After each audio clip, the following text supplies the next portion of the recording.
Look at all these parts. We got the good, the bad, and the ugly. And yes. So, welcome to the channel. If you are a returning subscriber, thank you for continuing to watch the videos.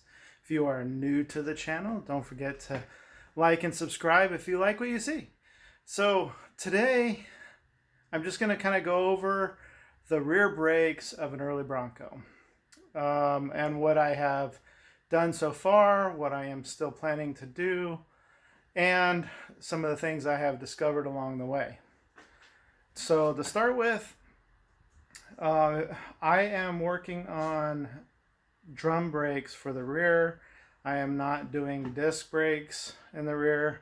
I haven't even honestly decided if I'm going to do disc brakes up front or not.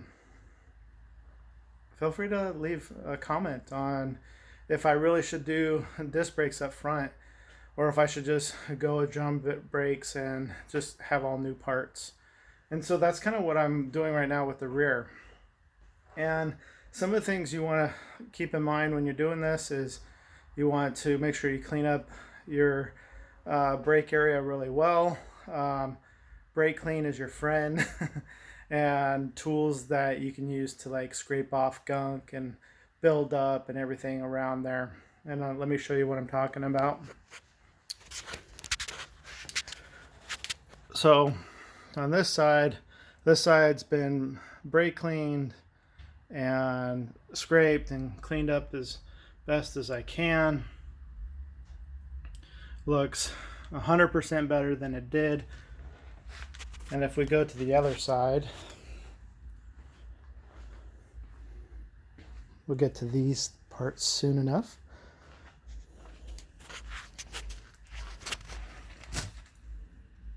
You can see how much gunk and grime is built up on here, and it all is going into a little bucket. So I have currently sprayed it and letting it dissolve some of the grease and stuff that's on here, and then I'll come back through and scrape all this off, but to get it to look like the other side, which is basically ends up looking something similar to this here. But yeah, so get those all cleaned up. Then if we come back here to the lovely workbench behind the Bronco, you'll see I have some standard brake cleaner, and then I also have two different types of paint, and I'll go over that in a minute. I have the rust reformer, which is great for just turning rust into a paintable surface, and then you have just an automotive enamel that you can use to cover it after that. And basically what I did, as you can see on these parts here, no reason to buy new parts, might as well just use the parts that I have. And so I just sanded these down and use a grinding wheel with, actually I could even show you guys, trying not to move around too much and make everybody seasick, but you know, basically just a wheel like this to remove a lot of the heavier stuff off of there. And then I went back through and just did some minor sanding just to clean these parts up, because like this is the spreader bar, and then this is part of the emergency brake cable system along with this. And yeah, just kind of cleaned them up and then painted them so they look all nice and pretty, whereas they looked like this originally. But when it comes to like springs and things like that, you really just want to replace it, because like these here, these, you know, even though they do spring, they have lost their buoyancy, I guess you could say. They're flexing. The springs are not as strong as they used to be, And so, which leads to the next thing, like this here. I have it laid out basically the way it was in the vehicle. I would highly suggest when you're over here and you're pulling your brake system apart, you want to go and take pictures, lots of pictures of the area, so you know which direction those brakes should go on. So in this case, you have the longer side in the front, and then you have the shorter side here in the rear, and you know, and then you have your adjustability here, and then you could lay out your, you know, your new parts with your old parts, and just kind of keep that whole system together. Just makes everything a little bit easier to work with. In this case, I have my old brake drums, and then I have my new ones. I also decided to replace my master cylinder because this one here is just pretty trashed. The seal's not the greatest, and you know, for the price, I think I paid like $50 or something like that, $60 for a new one of these. I figure it'll probably be the best way to go. It also comes with new rods. You want to obviously remove your old rod, which I did here, that's underneath, that's connected to your brake, and then you'll compare it to the two rods that comes with the system, and in this case the longer rod is the one that matches mine. But one of the things I noticed, check this out, I did verify that this is the correct OE one for the Bronco, but the ports are on this side, whereas this one, the ports are on that side. So I'm a little confused on how this is an OE part for a 72 Ford Bronco. I don't know if they just had different options or what the case may be. Not that I can't, you know, go and like move the brake lines to the other side. It's not that big a deal, but I just thought it was kind of interesting how, if that's an OE part there, obviously this was the original one, as far as I know, has the ports on the, I guess you call it the passenger side, whereas the new one has them on the driver's side when this is actually connected to the firewall, right? But it does come with the actual instructions here. Make sure you're going to want to make sure you bench bleed your master cylinder before connecting it. And then for me, one of the things that kind of really inspired some of this is my brakes were still working, but they really needed to be upgraded. As you can see, these things are pretty ancient, and but it was one of the main reasons is my e-brake really didn't work. And these things are just nasty, and I don't know if this is fairly common amongst original Broncos, but there was a lot of overspray. I think from the factory, it's like maybe one of the options. So it's like, hey, you know, do you want to have your vehicle sprayed? And then they just gunk it over everything, including your, you know, your lines and stuff like that. As you can see here. Sorry, trying to move a little slower.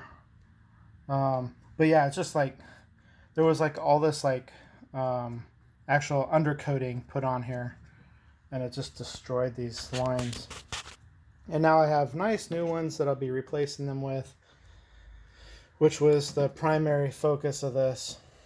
So yeah, and then another thing is if you're going to do this, it is pretty important that you replace your brake cylinders.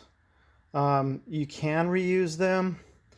They're really cheap, and they do leak. If you find them leaking, then you want to make sure that you replace them. I just recommend, if you're doing your brakes, that you just replace them anyways.